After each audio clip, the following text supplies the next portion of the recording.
চিকিৎসার নামে। এবার ডাক্তারদেরকে বলছি, যারা চিকিৎসক,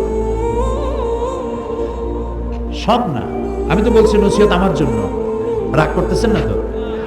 যারা চিকিৎসক, আননেসারি রোগ হয়েছে একটা, 2-4টা ট্যাবলেট দিলে হয়, কিন্তু তার কাছ থেকে পয়সা আদায় করা দরকার। সেই জন্য কফ পরীক্ষা করতে হবে, ইউরিন, স্টুল, ব্লাড, এগুলি সব টেস্ট করতে হবে। টেস্ট করার জন্য নির্দিষ্ট একটা জায়গায় পাঠানো হয়, অমুক জায়গায় যাবা, তার মানে ওই জায়গায় একটা কমিশন আছে। তা আপনি তো ভালো কাজ করতে পারলেন না, আপনি মানুষ, আল্লাহ আপনারে একটা চিকিৎসা মতো মহৎ সেবা করার একটা যোগ্যতা আল্লাহ আপনাকে দিয়েছে। সুবহানাল্লাহ। কত মলিন মুখ, আপনার হাতের ছোঁয়ায় আল্লাহর রহমতে হাসি ফুটে। সুবহানাল্লাহ।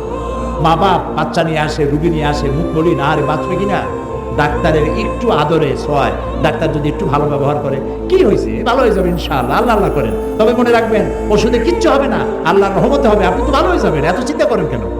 এগুলি বলতে হবে। আর নামাজ পড়বেন, আল্লাহ আল্লাহ করেন।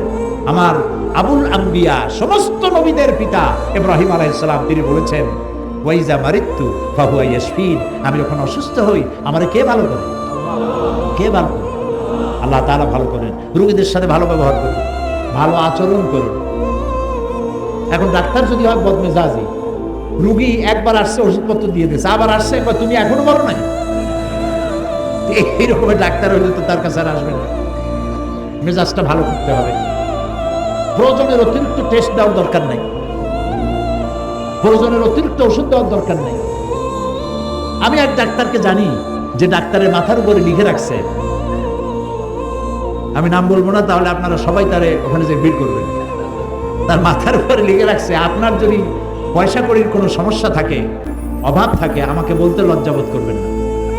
আলহামদুলিল্লাহ বলুন। তা আপনি যদি ডেলি 1-2টা রুগী ফ্রি দেখেন, আপনি কি না খাই মরবেন? 2টা গরিব মানুষকে প্রতিদিন যদি ফ্রি দেখেন, সুবহানাল্লাহ, ওই লোকটা খুশি হবে, আল্লাহ আপনার ইনকামে বরকত দিয়ে দিবেন।